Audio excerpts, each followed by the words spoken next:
এই মাহফিলে যখন আলোচকেরা এসে আলোচনা শুরু করেছিল, আপনাদের এই গ্রামে আলোচকেরা যখন প্রথম আলোচনা শুরু করেছিল, এই জায়গার মধ্যে পুলিশেরা তারা সিএনজি করে এসে বাধা দেওয়ার চেষ্টা করেছিল, কথা বলেন ঠিক কিনা?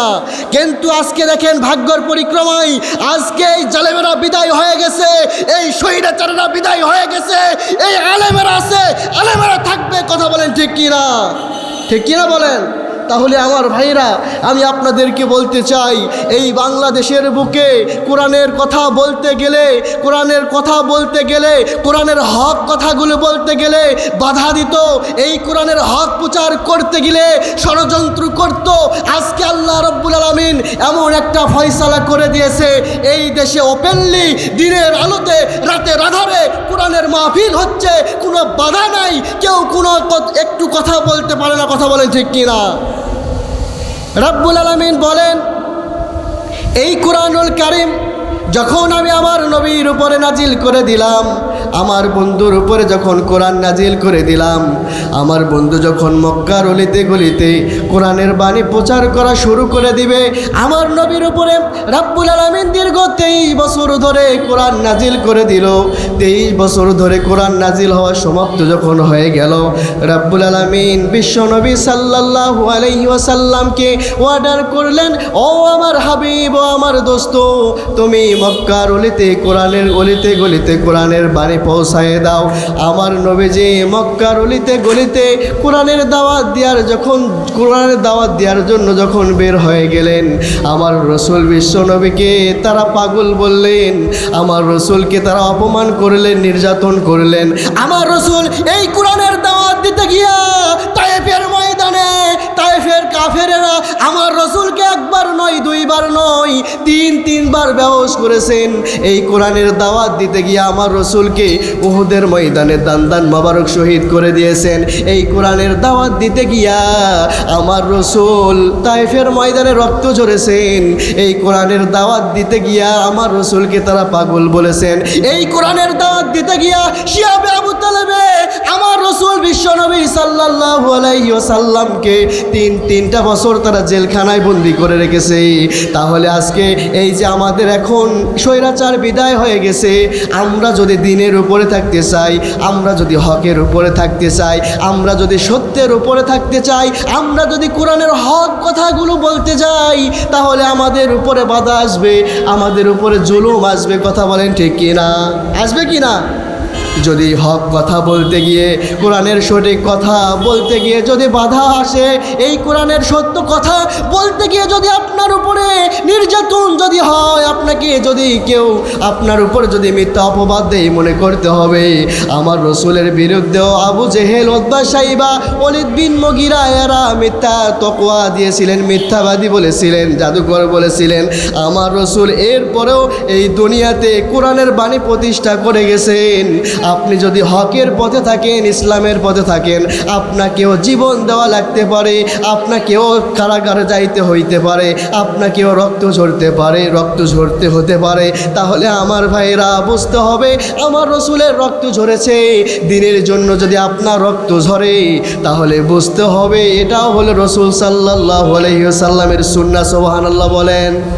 তাহলে ইসলামের জন্য, এই কোরআনের জন্য যদি আমাদের জীবন থেকে যদি আমাদেরকে যদি কারাগারে পাঠিয়ে দিয়ে দিতে হয়, যেহেতু কোরআনের বাণী প্রচার করতে গিয়ে আমার রসুল শিয়াবে আবু তালিবে তিনটা বছর জেলখানায় বন্দি করে রেখেছিলেন, যদি আপনার কোরআনের হক কথা বলতে গিয়ে যদি আপনার উপরে জুলুম আসে, জুলুম যদি আসে, মনে করতে হবে এটাও হচ্ছে একটা রসুল সাল্লাল্লাহু আলাইহি ওয়াসাল্লামের সুন্নাহ। সুবহানাল্লাহ বলেন। সম্মানিত হাজিরিন, আমি আপনাদেরকে বলতে চাই, এই যে আমাদের বাংলাদেশে একজন মুফাসসির ছিলেন, যেই কোরআনের মুফাসসির 50টা বছর কোরআনের দাওয়াত দিলেন, কোরআনের হক কথাগুলো প্রচার করলেন। এই কোরআনের মুফাসসির 50টা বছর কোরআনের হক, কোরআন থেকে হক কথাগুলো বলার কারণে তাকে রাজাকার তকওয়া দেওয়া হলো, রাজাকার বলা হলো, মিথ্যাবাদী বলা হলো, তাকে ধর্ষকের অধর্ষক বলা হলো। এই মিথ্যা অপবাদ দিয়ে তাকে দীর্ঘ 13টা বছর জেলখানায় বন্দি করা হলো। কথা বলেন ঠিক কিনা? ঠিক কিনা বলেন? কোরআনের একটাই অপরাধ ছিল, এই আল্লামা সাইদি কোরআনের পাখি যাকে বলা হয়, এই কোরআনের পাখির অন্য কোনো অপরাধ ছিল না, একটাই অপরাধ ছিল কোরআনের হক কথা বলেন ঠিক কিনা? এই কোরআনের হক কথা বলার কারণে জালিমেরা তাকে 13টা বছর জেলখানায় বন্দি করে রেখে হাসপাতালে চিকিৎসার নামে ইনজেকশনের মধ্য দিয়ে তাকে দুনিয়ার থেকে বিদায় করেছে। কথা বলেন ঠিক কিনা? তার একটাই অপরাধ, তার অপরাধ ছিল কোরআনের থেকে হক কথা বলা, ঠিক কিনা বলেন? তাহলে সম্মানিত হাজরিন, আমি আপনাদেরকে বলতে চাই, আগামীতে আমাদের নির্বাচন আসবে। কথা বলেন ঠিক কিনা? আসবে কিনা বলেন? আমরা চাই আগামী নির্বাচনে এই পার্লামেন্টে আলেম ওলামারা যাক। আপনারা চান কি চান না? কথা বলেন একেবারে, চান কি চান না? এই যে আমাদের নির্বাচন আসবে, আমাদের একটা ভোটের মধ্য দিয়ে আপনাদের সংসদে একজন আলেম প্রতিনিধিত্ব করুক, আপনারা চান কি চান না? আমরা সকলেই চাই, কিন্তু আমরা আজকে অন্ধের ভক্ত। আজকে সত্যের জম যেমন একটা কথা আছে, দেখবেন মানুষ মুখে বলে আমরা ইসলামী শাসন চাই, ইসলামী আইন চাই, কিন্তু ভোটের বেলায় গিয়ে আমাদের কাজ কারবার উল্টা। কথা বলেন ঠিক কিনা?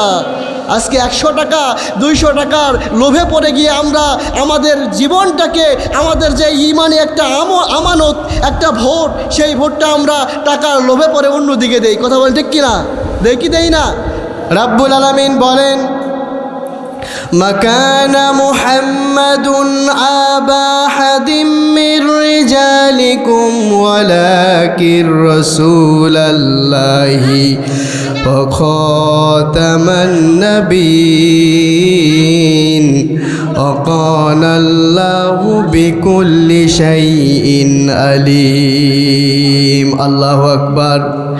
রাব্বুল আলামিন বলেন, আজ থেকে 1500 বছর আগে এই দুনিয়াতে যেই যুগটা ছিল, সেই যুগের নাম হলো আইমে জাহেলিয়াতের যুগ। আজ থেকে 1500 বছর আগে যেই জামানা ছিল, ওই জামানার নাম হলো আইমে জাহেলিয়াতের যুগ, অন্ধকার সন্ন্যতার যুগ। ওই অন্ধকারের মানুষগুলো নিজের ভাই ভাইকে চিনত না, নিজের পরিবারের লোকেরা নিজের পরিবারের লোকদেরকে চিনত না।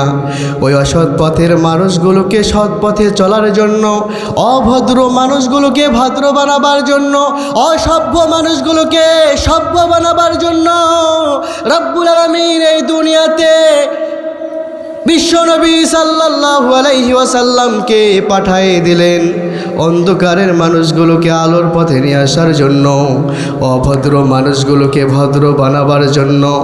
বিশ্বনবী আখিরি জামানার পয়গম্বর মুহাম্মদ সাল্লাল্লাহু আলাইহি ওয়াসাল্লামকে এই দুনিয়াতে পাঠিয়ে দিলেন। রব্বুল আলামিন তার সম্পর্কে কোরআনের মধ্যে বলেছেন, ওমা আরসালনাকা ইল্লা রাহমাতাল লিল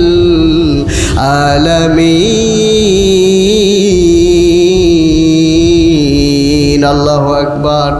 রব্বুল আলামিন বলে, আমি যেই নবীকে এই দুনিয়াতে পাঠিয়ে দিলাম, যে জাহেলিয়াতের যুগের মধ্যে ওই নবীকে পাঠিয়ে দিলাম, ওই জাহেলিয়াতের যুগে যেই নবীকে পাঠিয়ে দিলাম, এই নবীকে আমি গোটা দুনিয়ার কুল কায়নাত যা কিছু আছে সব কিছুর জন্য রহমত বানাইয়া পাঠিয়ে দিলাম। সুবহানাল্লাহ বলেন।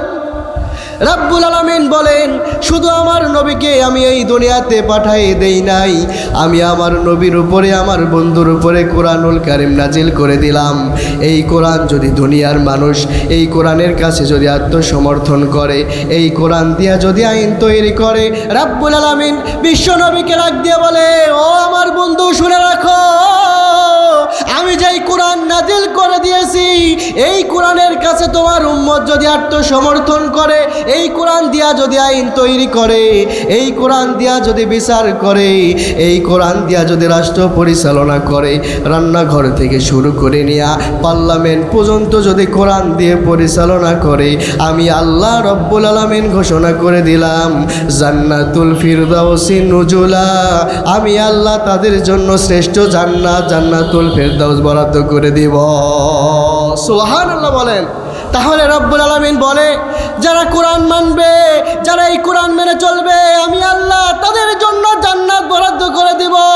আর যারা কোরআন মানবে না, এইটাও স্পষ্ট করে ঘোষণা করে দিয়েছে, যারা কোরআন মেনে চলবে না, এই কোরআনের কাছে আত্মসমর্থন করবে না, কোরআন দিয়ে যারা রাষ্ট্র পরিচালনা করবে না, যারা রান্নাঘর থেকে শুরু করে নিয়ে পার্লামেন্ট পর্যন্ত যারা কোরআন দিয়ে পরিচালনা করবে না, রাব্বুল আলামিন সুন্দর করে জানাই দিয়েছেন, ইন্না আযাবিলা শাদীদ, নিশ্চয় আমি আল্লাহ ওই বান্দার জন্য কঠিন আযাবের ব্যবস্থায় রেখে দিয়েছি যারা কোরআন মানবে না, কোরআন দিয়ে আইন তৈরি করবে না, কোরআন দিয়ে রাষ্ট্র পরিচালনা করবে না। কিয়ামতের ময়দানে আমি আল্লাহ তাদের জন্য অত্যন্ত কঠিন আযাবের ব্যবস্থা রেখে দিয়েছি। নাউজুবিল্লাহ বলেন।